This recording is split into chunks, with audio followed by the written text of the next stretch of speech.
మీ పేరేంటండి? నా పేరు యాకయ్య. ఓకే. ఏ ఊరు నుంచి వచ్చారు మీరు? మేము వరంగల్ మాది. వరంగల్. మీరు ఏం చేస్తుంటారు? ఆటో నడుపుతాం. ఇప్పుడు కాంగ్రెస్ ప్రభుత్వం ఎలా ఉందంటారు? ఇప్పుడు రేవంత్ రెడ్డి గారి ప్రభుత్వం బాగలేదు. కాంగ్రెస్ ప్రభుత్వం ఆ పథకాలు అన్నీ ఇస్తా అంటుంది, కానీ ఏ పథకం ఇచ్చేంతవరకు ఇచ్చింది లేదు. మాకు ఈ గరీబ్ వాళ్ళం ఇండ్లు వచ్చింది టీఆర్ఎస్ గవర్నమెంట్ ఉన్నప్పుడు. ఇప్పుడు ఆ ఇల్లు కూడా పోయింది. ఆటోలు రోజు 200-300 కూడా నడుస్తలేదు. ట్రాఫిక్ వాళ్ళు ఫోటోలు కొట్టేస్తారు. నడుస్తలేదు. కాంగ్రెస్ మళ్ళీ రాదు కూడా. అంటే వాళ్ళు ప్రభుత్వం ఏంటంటే దగ్గర డబ్బులు లేవు, వచ్చిన తర్వాత అన్ని ఇస్తామంటున్నారు. డబ్బులు లేవు అంటే ఇప్పుడు ఆల్రెడీ టీఆర్ఎస్ ఉన్నప్పుడు కూడా డబ్బులు లేవు. మరి వాళ్ళు పెట్టిరుగా 10 ఏళ్ళు, మరి వీళ్ళు కూడా పెట్టాలిగా. అప్పో తెచ్చి పెత్తనం ఎత్తుకున్నప్పుడు అప్పో తెచ్చి పెట్టాలి. ఇప్పుడు ఆటోలు దాదాపు రోజుకు ఒక 10-20 మంది చచ్చిపోతారు ఈ స్టేట్లో. వాళ్ళకి ఏమో ఇప్పుడు బస్సు ఉచితంగా పెట్టారు. ఇప్పుడు ఆల్రెడీ బస్సు ఉచితంగా పెట్టినాక అది ఒక పింఛను వచ్చేటోళ్ళకు ఉచితంగా పెడితే బాగుంటుంది, లేకపోతే కాలేజీ పిల్లలకు ఉచితంగా పెడితే బాగుంటుంది. మొత్తం ఉన్న వాళ్ళందరికీ ఉచితంగా పెట్టి ఆటోలు అసలే నడుస్తలేవు. ఖాళీ మాకు గ్యాస్ మందం పెట్రోల్ మందం కూడా వెళ్తలేదు. మేము ఏం చేయాలి చెప్పండి? 5 లక్షలు ఒక ఆటో. ఓలా ఊబర్ పెట్టిరు. ఆ ఓలా ఊబర్ కూడా నడుస్తలేదు. ఆ ఓలా ఊబర్ చేయబట్టి ఇంతకుముందు పాత పనులు నడుస్తలేవు. ఇంకోటి ఏంటంటే చాలా ఉద్యోగాలు ఇచ్చామన్నారు రేవంత్ రెడ్డి గారు. ఎక్కడ ఇచ్చారు సార్ చెప్పండి? ఎక్కడ ఒక్కడ చూపెట్టండి ఎక్కడ నన్ను ఇచ్చిరో. ఖాళీ మాటల వరకే, ఉద్యోగాలు ఇంతవరకు ఎక్కడ ఇవ్వలేదు. మాటలు మాట్లాడు తప్ప ఆడ ఉద్యోగాలు లేవు. ఉన్న ఇల్లు వీకేస్తారు, ఉన్న ఇల్లు కూలగొట్టేస్తారు. ఎలాగొస్తారు చెప్పండి?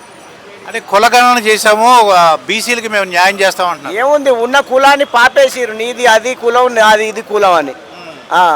అంతే తప్ప కులగణన చేసి మంచి చేసింది ఏమున్నది? ఇప్పుడు రేషన్ కార్డులు ఇస్తాను, ఇచ్చిరా? ఇంతవరకు ఇవ్వలేదు. పని చెప్పటం కాదు, చేసి చూపెట్టాలి. అది బాగుంటుంది. చెప్తే ఏం లాభం చెప్పండి? ఇప్పుడు చాలామంది ఇంకా కులగణనలు కూడా చేసుకోని వాళ్ళు కూడా ఉన్నారు చాలామంది. మరి వాళ్ళ పరిస్థితి ఏంది? ఓలా ఊబర్ వచ్చి ఆటో వల్ల మొత్తం దెబ్బతీసింది.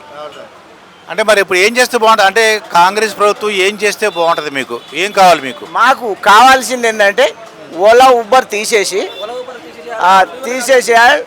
ఇప్పుడు ఆల్రెడీ బస్సు ఉన్నది కదా, 60 ఏళ్ళు పింఛను వచ్చేటోళ్ళకే ఉచితం పెట్టాలి.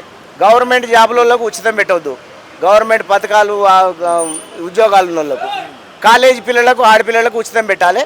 పింఛను వచ్చేటోళ్ళకు ఉచితం పెట్టాలి. మాకు బాగుంటుంది ఓలా ఊబర్ తీసేసి. ఇప్పుడు వచ్చేది ఇప్పుడు అంటే కేసీఆర్ గురించి కూడా ఆ కుటుంబంలో కొద్దిగా గొడవలు జరుగుతున్నాయి. అంటే కవిత గారి గురించి మీకు ఆ విషయం అని తెలుసా? తెలుసు. ఏదో మాట్లాడుతున్నారు కవిత ఇది కాంగ్రెస్లో పోతుంది అది ఇది అనే ఏదో అంటారు. అది ఎంతవరకు నిజం అనేది మనకు తెలియదు సార్. మరి బీజేపీ ఎలా ఉందంటారు? బీజేపీ బాగానే ఉన్నది. అది ఇంకా వస్తే బీజేపీ వస్తే ఇంకా బాగానే ఉంటుంది. బీజేపీ వస్తే బాగానే ఉంటుంది. కానీ రాణిస్తలేరు కదా, దాన్ని రానియరు కదా. ఇల్లు బట్టి ఓట్లు పనిచేసుడు ఈ కులగాలను చేసింది కూడా అందుకే. అది ఓట్లు పడవద్దు కదా. అటు ఇన్ని వెళ్ళిపోయినాయి అనుకో, బీజేపీ రాదు. అది ఎప్పటికీ రానియవద్దు అలాగా. అంటే బీఆర్ఎస్లో గొడవలు వస్తాయి అంటే తల్లి అప్పుడు కూతురును తండ్రి కేటీఆర్ వీళ్ళందరూ కూడా గొడవలు ఉన్నట్టుగా అనిపిస్తుంది. దానివల్ల అది బీఆర్ఎస్ అంటే టీఆర్ఎస్ ఎలా ఉండబోతుంది అంటారు? టీఆర్ఎస్ ఏం కాదు సార్, అది గొడవలు ఉన్నా సరే మళ్ళీ కంపల్సరీ వస్తుంది. నాకు తెలిసినంత బీజేపీ అది టీఆర్ఎస్ వస్తుంది. బీజేపీ పక్షపాతం ఉంటుంది. కాంగ్రెస్ అయితే అసలు రానే రాదు సార్. పనులు చేయాలి కదా సార్, పనులు చేస్తే వస్తుంది. ఉన్నోళ్ళని ఇప్పుడు ట్రాఫిక్ ఇప్పుడు పోలీస్ స్టేషన్లో పోతే సార్ వాళ్ళు ఇట్లా పైసలు తీసుకొని ఇట్లా మేము నువ్వు కూడా పైసలు మేము కొట్టాం, మేము వాళ్ళని కొడతాం అంటారు. అదేం సార్? ఇంతవరకు టీఆర్ఎస్ ఉన్నప్పుడు ఎలాగుండే న్యాయం? భయపడేది పోలీసు వాళ్ళు, ఇప్పుడు భయపడతలేరు. అంటే భూభారతి చట్టం అని పెట్టారండి. భూభారతి అని చెప్పేసి ఇదివరకు స్థలాలు పొలాలు కొనుక్కు గొడవలు ఉండే ఏం లేకుండా ఇప్పుడు చాలా బాగుంది అంటున్నారు.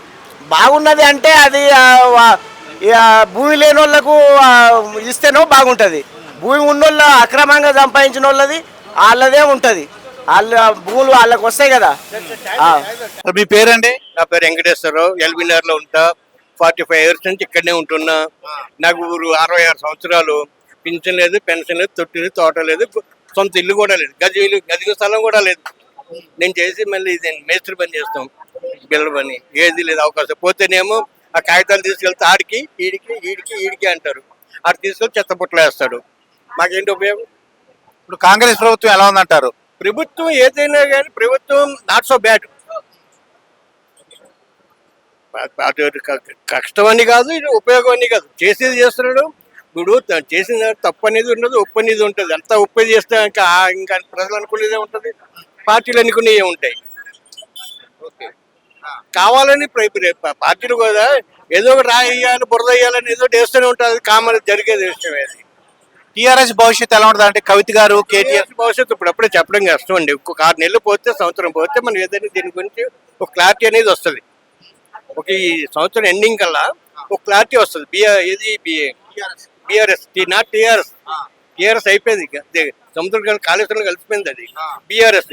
ఈ బీఆర్ఎస్ కూడా ఏమవుతుందో, బీజేపీ అవుతుందా ఏమవుతుంది అనేది కూడా విత్ ఇన్ 6 months లో దాన్ని జాతకం ఏందని తెలిసిపోతుంది. ఇప్పుడు ఎవరు పార్టీలు పెడతారు, ఎవరు జంపింగ్ చేస్తారు, ఎవరు దీంట్లోకి విలీనం అవుతారు అనేది కూడా ఈ సంవత్సరం ఆఖరి వరకు కూడా తెలిసిపోతుంది. ఇప్పుడు కవిత గారికి ఏంటంటే ఇప్పుడు కేసీఆర్ గారికి ఒక నోటీస్ ఇచ్చారండి. అదంతా రాజకీయ డ్రామా అండి అది.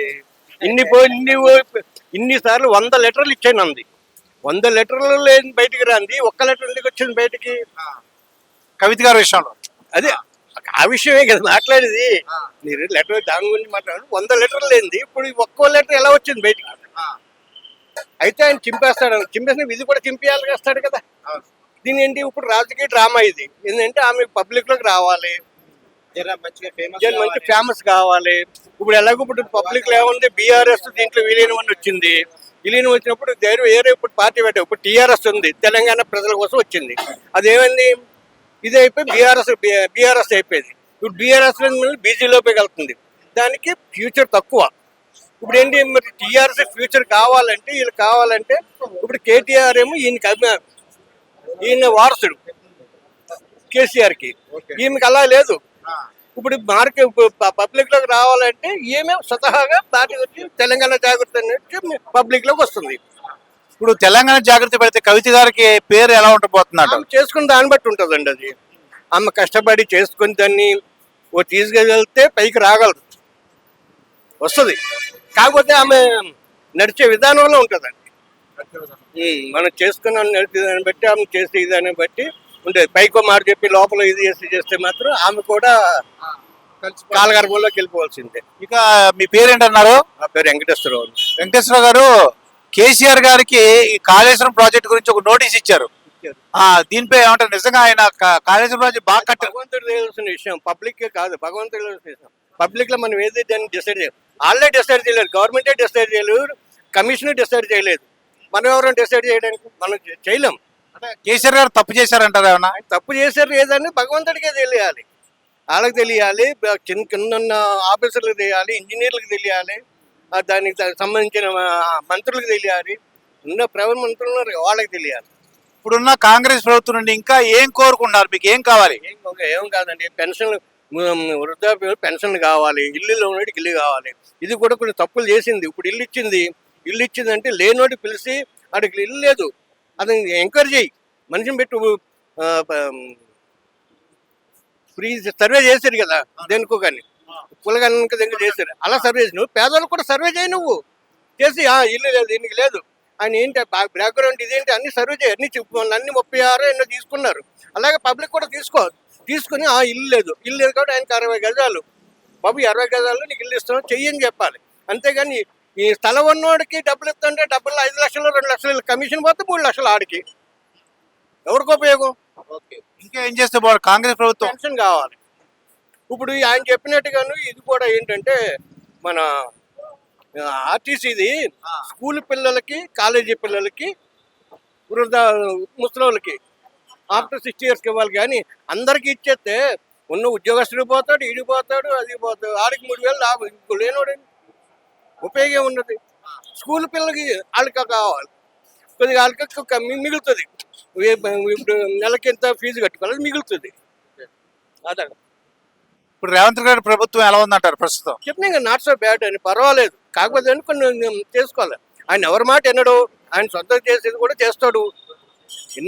బీజేపీ భవిష్యత్తు ఉంటుంది. బీజేపీ లేదండి, బీజేపీ ఉంటే మళ్ళీ మేము కొట్టుకోవాలి. మేము అందరం బీజేపీ వచ్చిందంటే మనం కొట్టుకోవాల్సి వస్తుంది. అది జరుగుతాయి జాగ్రత్త. హిందూ ముస్లిమ్స్ కొట్టుకోవాల్సి వస్తుంది, బయట అనుకోడు.